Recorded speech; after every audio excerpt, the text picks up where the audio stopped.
Welcome to day 2, Breakfast with Bob. My name is Bob Babbitt. We're at the Challenge Penticton, and we're hosted at the hooded Merganser. This is the Canadian Multi-Sport National Championships. Beautiful Lake Okanagan right behind me. This is also the site of the 2017 ITU World Championships. We'll have 6 World Championships over 10 days next year. With me, a woman who's finished 3rd a couple times here, 7th last year, Jen Annett. How you doing? I'm very well, thank you. Thanks so much for taking time. Now, you were a local gal, so did you grow up in this area? I actually grew up in Kelowna, born and raised there, and moved to Penticton in 2005. So What brought been you here here? for work, actually, my husband's work. We figured change was good, and then I watched Ironman for the first time in 2006 and was so inspired by it. And, So you weren't a triathlete before that? No, absolutely not. Really? Yeah. Nothing to do with it. Did you have sports when you were growing up? Yes, I played a lot of sports growing up, pretty much More everything. ball sports and things like that? Yes, definitely no dance. I was not a dancer. I was definitely more into the real sports, for lack of better terms. Real sports, Yeah. Okay. And at that point, any thoughts of, I'm going to go professional in any of these sports, or it was all recreational, just fun? All just for fun. I never in my life dreamed I'd be racing professional. So 2005, you watched this Ironman Canada event. 2006 actually. 2006. And at that point, was that, okay, I need to do this? Pretty much, actually. Yeah, I was so inspired. I was actually in tears watching all these people that I didn't even know. And were you aware of the sport of triathlon at that point, or? Yes. Kelowna has the Apple Triathlon. Oh, that's been, right. Yeah, it's been around forever. But definitely never dreamed that I would ever do a triathlon, let alone an Ironman or become a professional at it. So what was from there, you watched it, motivated, did you sign up for 7? I didn't, just because we actually got married in 2007. You had a little more important stuff going on. Yes, so signed up 2007 for 2008. So. And that was you had to come here a year ahead of time to get in, right? Yes. We have a little bit of a local advantage being local athletes, good for point. sure. Yeah. Okay. But yeah, committed to it a year in advance. Now to an Ironman, never having done a triathlon. Ever. So you hadn't done a triathlon, and you committed to a full Ironman distance race. Yeah, I did. Okay, you're one of those. So knowing that you're, okay, now I'm signed up, the good news and the bad news, I'm in. The bad news, I'm in. Now you got to start training. Did you have a clue how to train for this? You just hook up with local clubs? What'd you do? The Penticton Triathlon Club, actually, there was one person in particular that kind of took me under his wing from his personal experience. Right. And helped me along the way through that, and then convinced me to do a couple smaller races in the spring and summer just to get my feet wet. And it was great. And so at that point, you're still an age group gal, right? You're not thinking pro, or were you pro pretty much right away? Oh, goodness, no. Yeah. I raced age group. I ended up being quite successful and qualified for Hawaii in 2008 for the World Championships. So really your first time out? Yeah, so pretty much. You did that here? I did, yes. So your first year before, you've never done triathlon. Your first triathlon is Ironman Canada. You qualify for Kona. You did some triathlons leading into Ironman Canada. Yes, I did. I did Cultus Lake, won my age category there, and then did the Soyuz Half Iron, won my age category there. And so you did two races, a full Ironman, and then you're going to Kona, where people have been trying for 20 years to get there. I got lucky. Found out later afterwards. You're like, I thought, doesn't everybody qualify first time out? Yeah. Well, you never know. Exactly. So you qualified. What was the Hawaii experience like? It was awesome. I have to go back again. Yes. Definitely an amazing experience for sure. Didn't have the greatest race there. I actually got hit by a car 10 days before the race. Oh my God. So, but I wasn't giving up. No, you're going to go through it. Yeah, you bet. So my hopes are to go back hopefully next year. Yeah. Wait a second. When you got hit by a car, what did you hurt? You weren't the gal in a boot during the... Oh, goodness, no. Okay. No. I remember seeing somebody in a freaking boot during the race. I'm like, oh my God. You make it that far, you make anything happen. Duct tape the leg back on, you're golden. So you do the Ironman, and at that point you're still amateur.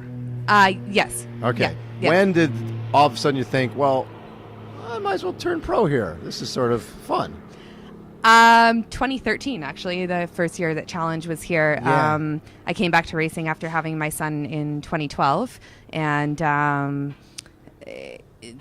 basically got right back into the sport, got into the best shape of my life, and all the locals here convinced me to go pro. Try racing pro. They're like, why not? If Right. it works, it works. If it doesn't, it doesn't. And I bit the bullet and haven't turned back since. So that year you get third here. Yeah.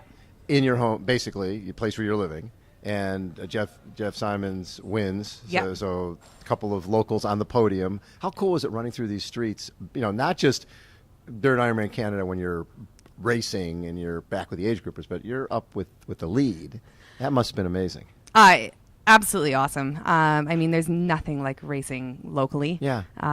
When the majority of the spectators know who you are. Exactly. And I mean, Penticton has such an amazing triathlon culture. The culture here is you bet. Unbelievable. Yeah. So we're very lucky to have that, and definitely, I mean, coming down Main Street into the finish line, or at that time it was Lakeshore, into the finish line is just amazing. You almost don't even remember it because it's just so good. I love that. And so then you come back the following year and get third again. Yeah.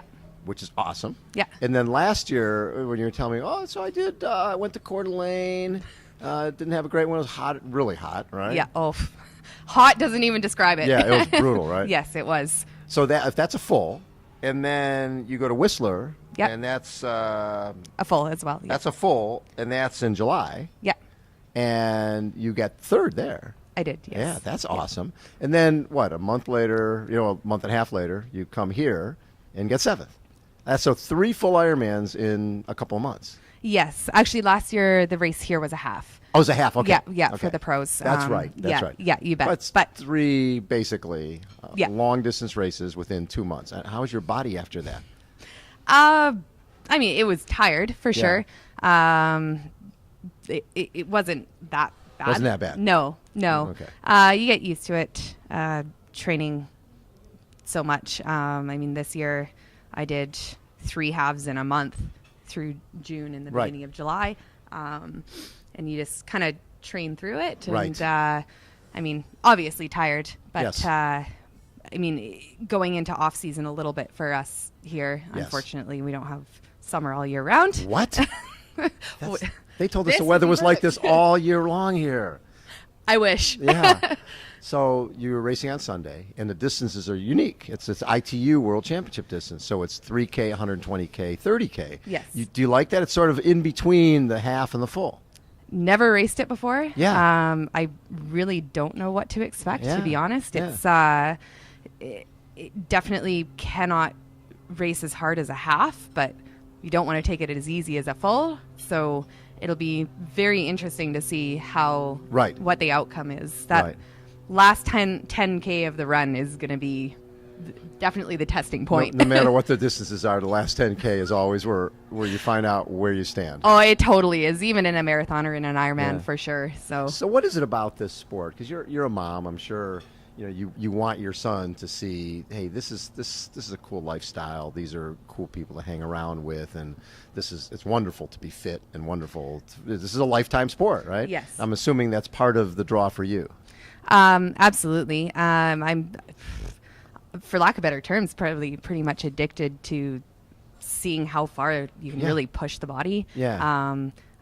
Of course, doing well is encouragement as well. Sure. I have always been somebody who enjoys a challenge. This is by all means definitely a challenge, and every race is unique. Every race presents its own challenges, and it's all about overcoming that and enjoying the sport, being healthy. I mean, it's my son. I've already got him in we've done little splash and dashes, swim, run races. Loves and he can ride a bike, skip the training wheels, and we're a very active family and have very active friends. So it's perfect. Yeah, it is. Love it. Well, Jen, thanks so much for taking time. What's the goal on Sunday?